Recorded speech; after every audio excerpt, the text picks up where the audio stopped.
집이 투자재다. 그런 시대는 좀 지난 것 같아요. 집값이 좀 떨어졌다고 돈 벌기 위해서 사는 거는 바람직한 투자 방법은 아닌 것 같습니다. 집값은 우상향이다, 이 그래프. 이게 통하지 않는 시대라는 말씀이실까요? 저는 그런 시대가 오고 있다고 생각하고 있어요.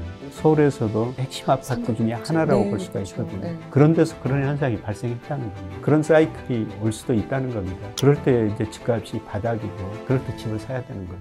자, 부동산 시장은 하락세가 계속 이어지고 있었고 거래도 이루어지지 않고 올해 2024년에 부동산 시장 교수님 좀 어떻게 될 거라고 보시나요?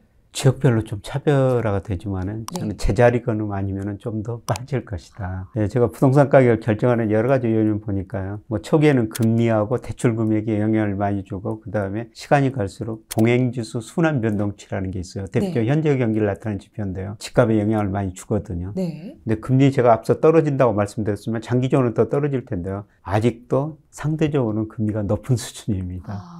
그리고 대출 정부에서 일부 청년분들한테는 조금 풀어주죠. 여러 가지 혜택을 주지만은 전반적으로 스트레스 DSR 같은 것 그런 제도 만들어내면서 대출을 규제하고 있습니다. 그리고 아직도 동행지수 순환 변동치는 그거는 떨어지고 있습니다. 이런 걸 고려했을 때 집값은 제자리 걸음 아니면은 더 떨어질 여지가 있다. 그렇게 좀 보고 있습니다. 교수님, 동행지수 순환 변동치는 뭘 의미하는 건가요? 통계청에서 앞서 선행지수라는 건 앞으로 경기를 예상해서 만든 지표고요. 동행지수 순환 변동치라는 거는 현재 경기를 보기 위해서 만든 지표입니다. 그래서 통계청에서 매년 그 산업활동 동향 발표할 때 선행지수, 동행지수, 순환 변동 이걸 발표하는데요. 현재 경기를 판단할 때 동행지수 순환 변동치만 보시면 돼요. 이게 올라가면 지금 현재 경기가 좋다. 이게 떨어지면 현재 경기가 나쁘다. 그런데 그게 2020년 10월을 정점으로요. 지금 계속 아직까지는 하락하고 있어요. 계속 하락하고 있군요. 근데 이게 한 번 하락하면은 평균 한 18개월 정도 하락했습니다. 1972년부터 우리가 11번의 경기 순환이 있었거든요. 경기가 이렇게 좋아졌다, 나빠졌다. 근데 그 경기 사이클을 대표적으로 나타내는 게 동행지 순환 변동치예요. 근데 11번 사이클에서 평균 18개월 정도, 한 번 꺾이면은 18개월 정도 나빠졌다는 겁니다. 2020년 10월이니까요. 작년 10월까지 1년 나빠졌죠. 그리고 이제 18개월이니까 그렇게 많이는 남아있지 않은데요. 그럼요. 그래도 조금. 그런데 이런 걸 보면은 집값이 좀 오르기는 힘들고요. 그리고 집값이 아직도 높아요. 그러니까 집값을 평가할 때 PIR이라고 그러죠. 소득에 비해서 집값이 얼마나 올랐는가. 그 다음에 PRR이라고 그러는데요. 렌트에 비해서 얼마나 올랐는가. 이거로 집값 제가 평가해 보면요. 지역에 따라 조금 차이가 있지만 전국 평균은 아직도 한 15% 정도 가대평가됐어요. 집값이 오르기는 쉽지 않다. 아무래도 올해 내 집 마련을 하려고 하는 무주택자 분들도 계실 거고 1주택자 여러 가지 상황에 있겠지만 전반적으로 일단 데이터만 봐도 동행지수 순환 변동치 이 수치를 봤을 때 제자리 걸음이거나 조금 더 빠질 확률이 좀 높다라는 걸 짚어주셨고요. 여기에 좀 변수가 총선이 이제 3개월도 채 남지 않았습니다. 그러다 보니까 결국은 정부가 뭘 원하는지가 더 중요하지 않을까라는 생각이 들어요. 정부는 집값이 어떻게 되길 원하는 걸까요, 교수님? 정부는 연착륙을 원하죠. 사실 그 집값이 고점에 비해서는 많이 떨어졌어요. 그런데 여기도 급격하게 떨어진 것을 막겠다. 그게 좀 연착륙을 원하죠. 그동안 이제 우리 한국은행에서 재작년 같은 데는 금융 불균형이라는 단어를 굉장히 많이 썼거든요. 이 금융 불균형이라는 게 뭐냐면은 부채, 특히 가계 부채가 너무 많이 늘어났다. 그다음에 자산가격, 특히 집값이 너무 많이 올랐다. 그걸 그 금융 불균형이라고 표현했었거든요. 그럼 금융 불균형이 왜 왔느냐? 2020년 코로나 때문에 경제가 급격하게 침체에 빠지니까 한국은행이 금리를 0.5%까지 내리고 돈을 엄청 풀었지 않습니까? 그랬더니 집값이 오르고 그 다음에 부채가 많이 늘어났다. 그거를 해소해야 된다. 그래서 이제 금리 0.5%, 3.5%까지 올리고 우리 강의 통화 증가율이 한때 13%까지 갔다가 최근에 2% 초반으로 떨어졌어요. 그 긴축을 한 거죠. 그러다 보니까 부채 늘어나는 속도가 줄어들고 집값이 떨어진 거죠. 금융 불균형이 어느 정도 해소됐는데요. 근데 여기서 집값이 더 급락해 버리면은 우리 경제에 상당한 좀 문제가 발생할 수가 있죠. 그래서 정부가 정부가 바라는 것은 연착륙이라는 겁니다. 그렇다면 이 연착륙을 목표로 펼칠 정책들은 예상되는 것들이 어떤 정책들이 나올까요? 그래서 집값이 많이 떨어지면은 네. 뭐 좀 돈을 조금 더 규제를 안 해주고, 예, 그리고 뭐 세금 좀 감면해주고 있지 않습니까? 네. 최근에는 그동안 뭐 2주택자에도 많은 세금을 부과했는데, 네. 예, 그것도 많이 안 하는 쪽으로, 예, 그런 것들이 그 정책 수단인 것 같습니다. 네. 자산 가격은 연착륙이라는 게 없어요. 오를 때는 펀더멘털을 항상 가대평가하죠. 떨어질 때는 가소평가합니다. 네. 예, 특히 주가가 그렇죠. 그러니까 우리 코스피가 일평균 수출 금액하고 상관계수가 제일 높은데요. 그래서 2021년 4월 달에는 우리 코스피가 일평균 수출에 대해서 40%나 가대평가됐어요. 예, 그때 코스피 3,300 갔을 때 제가 2,200 이야기해가지고 욕 많이 얻어먹었습니다만은. 예, 그런데 그 밑으로 떨어져 버렸거든요. 예, 제가 2011년, 10년 무렵이었는데요. 여의도에서 좀 괜찮은 아파트에서 전세 산 적이 있었어요. 네. 근데 그때 제가 깡통 전세를 걱정했어요. 혹시라도 그 아파트가 전세 가격 밑으로 떨어져가지고 전세금을 돌려받지 못할까. 네, 그런 걱정을 한 때도 있었거든요. 야, 그렇군요. 그래도 그게 강남은 아니지만은, 예, 그래도 서울에서도 좀 핵심 아파트 중에 하나라고 네, 볼 수가 그렇죠. 있거든요. 네. 예, 그런 데서 그런 현상이 발생했다는 겁니다. 예, 저는 뭐 그런 상황이 좀 극단적인 상황인데, 예, 그런 사이클이 올 수도 있다는 겁니다. 예, 그럴 때 이제 집값이 바닥이고, 네. 예, 그럴 때 집을 사야 되는 거죠. 그런 시장이 어쨌든 올 조만간은 아닐 수도 있지만 하지만 다가올 시장의 흐름은 예, 좀 그런 분위기가 그런 사이클이 한번 저는 있으리라고 보고 있습니다. 그러면 그때 이제 무주택자들이나 혹은 1주택자지만 내가 조금 더 나는 좋은 어떤 내 목적 있는 예. 지역으로 가고 싶다 하신다면 한번 도전을 해보시는 게. 저는 뭐 집이라는 거는 사는 곳이라고 생각하거든요. 네. 예, 그런데 집 살려면 굉장히 비싸지 않습니까? 네. 자기 돈으로 살 수 있는 분들이 별로 없거든요. 그럼요. 은행에서 대출을 많이 받아야 되죠. 네, 그런 분들한테는 조금 더 여유 있게 기다려보자 그런 말씀을 드립니다. 근데 이번에 사실 이슈가 됐던 게 바로 PF 이슈였죠. 예. 태형건설까지 이제 무너지면서 부동산 시장에서도 조금씩 이제 균열이 일어나고 있는 것, 영향을 좀 미치고 있다라는 생각이 드는데 이런 상황에서 무주택자나 1주택자분들은 좀 어떤 포지션을 가져가는 게 좋을까요? 네, 우선 건설이 과거보다 우리 경제에 미치는 영향이 많이 줄어들었어요. 우리가 80년대 말 90년에 우리가 그 주택 200만 우리 정부가 네, 그때 건설 투자가 우리 GDP에서 차지하는 비중이 30%였어요. 네, 그런데 작년에 13%로 많이 줄어들었거든요. 그래서 건설이 전반적으로 우리 경제에 미치는 영향은 줄어들었다. 그다음에 태형 말씀하셨습니다만 네. 집값 상승에 이런 것들은 오히려 더 부정적인 영향을 미칠 수가 있습니다. 그렇군요. 혹시라도 또 다른 건설들이 어떻게 될 것인가 네. 우리가 좀 걱정하지 않습니까? 네. 이거는 전반적으로 부정적이고 부동산 경기 집값 더 하락 요인으로 작용할 수가 있죠. 근데 전체적으로는 큰 영향을 안 미칠 거예요. 네. 건설의 영향력이 줄어들었기 때문에 물론 부정적이고 부동산 하락 요인이기는 하나 이 부분을 개인들이 느꼈을 때 막 더 큰 이슈로 받아들일 필요는 없을 것 같다. 네. 극단적인 위기는 안 오리라는 겁니다. 그렇군요. 그렇다면 이런 상황에서 무주택자분들은 좀 어떤 포지션을 취하고 1주택자는 좀 어떤 마음가짐을 갖고 있어야 되는지 한번 정리해 주시면 좋을 것 같아요. 네, 집값이 지금 상승 국면은 아니라는 겁니다. 그렇죠. 과거 통계를 보면요. 집값이 오르다가 한 번 떨어지는 국면에서는 뭐 짧게는 5년, 길게는 10년까지 제자리 걸음을 했었어요.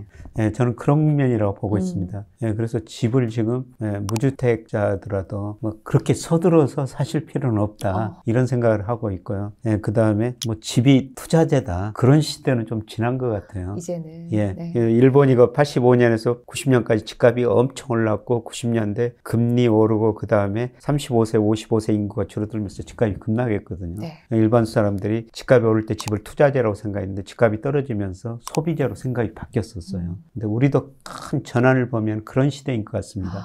예, 그동안 가계부채 인구 고령화 이런 것 때문에 베이비붐 세대 때문에 집값 떨어진다 그랬는데요. 그동안 집값이 오른 것은 소득이 증가했고 가구 수가 증가했기 때문입니다. 예, 그런데 우리 잠재 성장률이 현재 2%고 2030년 가면 1%, 그 이후로 가면 0%로 떨어질 거거든요. 소득 증가 속도가 굉장히 둔화될 거라는 겁니다. 네. 예, 그리고 가구 수는 서울 경우는 2029년이 통계청 추계입니다만 정점이에요. 예, 이런 의미에서 보면은 뭐 1주택자가 투자를 위해서 집을 구입하시는 것은 그렇게 바람직스럽지 않고요. 단지 저성장은 차별하거든요. 우리 경제가 잠재성이 10%, 97년 애한위기를 겪으면 5%로 떨어졌고 지금 1% 후반에 진입하고 있습니다만 이 경제 규모가 9%, 10% 성장할 때는요, 빨리 커지니까 기업들이 같이 성장할 수가 있었어요. 근데 잠재 성장률이 지금 1% 후반으로 진입하면서 이 커지는 규모가 상대적으로 줄어들거든요. 네. 그걸 나눠 가져야 돼요. 경쟁력이 있는 기업은 더 많이 가지고 경쟁력 없는 기업은 시장이 퇴출될 수밖에 없죠. 저성장은 차별화입니다. 기업도 가게도 앞으로 차별화가 더 심화될 거예요. 자산가격도 마찬가지입니다. 일부 지역은 오르겠죠. 근데 평균적으로는 여러 가지 그 집값 결정한 요인 보니까 가계 부채, 그다음에 인구 고령화, 베이비붐세 은퇴 이 힘은 더 강해지고요. 그다음에 떠받쳤던 힘이 소득 증가하고 가구수 증가인데 이 힘은 약해지고 있다는 거죠. 집을 그 투자재로 사시는 거는 별로 바람직스럽지 않고요. 앞으로 그 차별화가 심화되니까 1주택 하신 분들은 그냥 조금 더 좋은 데로 사실 옮기는 거 뭐 이런 거는 바람직하죠. 주체 세체에서 어떤 투자의 수단보다는 오히려 사는 곳인데 그렇죠. 좀 더 세 가지 그렇지 않습니까? 교통, 교육, 뭐 환경 그런 집들은 앞으로도 더 오를 수도 있어요. 차별하니까. 차별화되니까. 그래서 그쪽으로 옮기는 거는 괜찮은데요. 제가 집을 하나 사가지고 살고 있는데 또 어디 주변에 가가지고 이 집값 현재 좀 떨어졌다고 사가지고 돈 벌기 위해서 집 사는 거는 그거는 좀 바람직한 투자 방법은 아닌 것 같습니다. 현재 보여지는 여러 요인들로 봤을 때 결과는 이런데 굳이 그쪽 방향으로 갈 필요는 없을 것 같다라고 얘기를 해주시는 건데 그러면 교수님 우리 이 자산 투자하시는 분들의 불문율이 있잖아요. 집값은 우상향이다 이 그래프. 그럼 이제는 이게 통하지 않는 시대라는 말씀이실까요? 네, 저는 그런 시대가 오고 있다고 생각하고 있어요. 아까 말씀드렸던 집값을 떠받쳤던 소득 증가 속도 거의 둔화되고 그다음에 가구수마저 서울은 정점이라는 겁니다. 그러니까 차별화돼가지고 일부 집값은 오를 수가 있는데요. 사실 모든 자산가격이 물가만큼은 올라줘야 되죠. 그렇죠. 네. 그런데 중요한 거는 집값이 오르더라도 평균적으로는 물가보다 덜 오를 거라는 겁니다. 실질 집 가격은 오히려 하락할 거라는 겁니다. 실질 가격. 그렇군요. 이젠 정말 투자재가 아니게 되는 거죠. 어떻게 보면. 자, 그렇다면 집값이 그래도 반등이 조금씩 시작될 어떤 시그널 이런 걸 저희가 어떤 걸로 좀 확인을 하면 좋을까요? 심리지수 같은 거 좀 보시는 게 좋을 것 같습니다. 심리지수요? 한국의 그 소비자 심리지수 발표할 때요. 뭐 주택가격 전망지수라고 나오거든요. 12개월 후에 집값이 어떻게 될 것인가 이런 거 심리지수 좀 보시고요. 그게 최근에 잠깐 102로 갔다가 또 100 미만으로 떨어지고 있고요. 그다음에 제가 KB 국민은행 이런 데 보면은 50대 선도 지수가 있거든요. 그러니까 집값을 선다는 50대 지역을 해가지고 선도 가격, 선도 지수라고 그렇게 지수를 작성하더라고요. 그리고 매수, 뭐 매도 우위 지수 이런 거를 계속 매월 발표합니다. 그래서 이런 지표를 뭐 참조하시고 보는 게 좋을 것 같은데요. 그런데 뭐 집이 없으신 분들은 살고 싶은 지역이 있으실 거 아닙니까? 뭐 그 지역에 언제든지 저는 급매물은 나오리라고 보고 있습니다. 여기서 좀 거래가 안 되니까 또 돈이 필요하신 분은 급매물로 내놓을 수가 있죠. 그래서 그 부동산 중개업소하고 매거 연결해 가면서 급매물이 나오면은 뭐 이런 거는 저는 사셔도 될 거라고 보고 있습니다. 가장 쉽게 손품만 팔면 확인할 수 있는 게 이런 급매물이나 뭐 이런 것들이다 보니까 여기에는 기본적으로 레이더를 세우고 조금 더 장기적으로 보시는 분들은 뭐 소비자 심리 지수나 50대 선도 지수 이런 것들로 반등의 어떤 시그널이 있는지를 체크해 보면 좋을 것 같습니다. 교수님께서는 정말 이 시장에 오래 계시면서 금융 쪽에서는 또 전문가로 또 일을 하시다가 지금은 또 강의를 하고 계시잖아요. 여전히 이 시장을 떠나지 않고 꾸준하게 공부하면서 자기의 어떤 자산을 또 투자를 하고 계신 분들이 참 많습니다. 오늘 월급쟁이 투자자분들 또 공부하는 분들에게 어떤 조언을 남겨주시면 좋을까요? 저는 오렌 버핏이라는 분을 보니까요. 물론 그 이전에도 돈을 벌고 투자를 많이 해놓은 게 성과가 났지만은 뭐 65세 이상 이후에 돈이 급속하게 늘어나더라고요. 그래서 저도 이제 만 66세가 되고 있습니다만 저도 그 희망이 많이 있어요. 그래서 저도 주식 투자 지금 작년부터 좀 많이 하고 있고요. 앞으로도 많이 할 생각이고요. 그리고 우리가 구조적으로 아까 잠재 성장이 떨어진다고 말씀드렸습니다. 2030년 가면 우리 잠재 성장이 1%일 거예요. 그러면 2030년 가면 금리가 다시 1 내지 2% 그 사이로 떨어질 겁니다. 은행예금 가지고는 우리 노후 준비 할 수가 없다는 겁니다. 결국 금융을 공부하고 투자할 수밖에 없다는 겁니다. 네. 예, 그래서 저는 뭐 주식은 필수라고 보고 있어요. 투자는. 예. 금융 공부는 필수다. 예, 금융 공부는 필수고 거기서 이제 주식 채권 비중, 뭐 현금 비중 이거는 경기 사이클 봐면서 조정을 해가야 되죠. 네. 예, 그리고 아주 그 장기적으로 보면은 뭐 주가 지수 계속 올랐거든요. 네. 예를 들어서 2000년부터 2022년까지 우리 명목 GDP 성장률이 5.8%였어요. 예, 그런데 우리 코스피 상승률은 6.9%였거든요.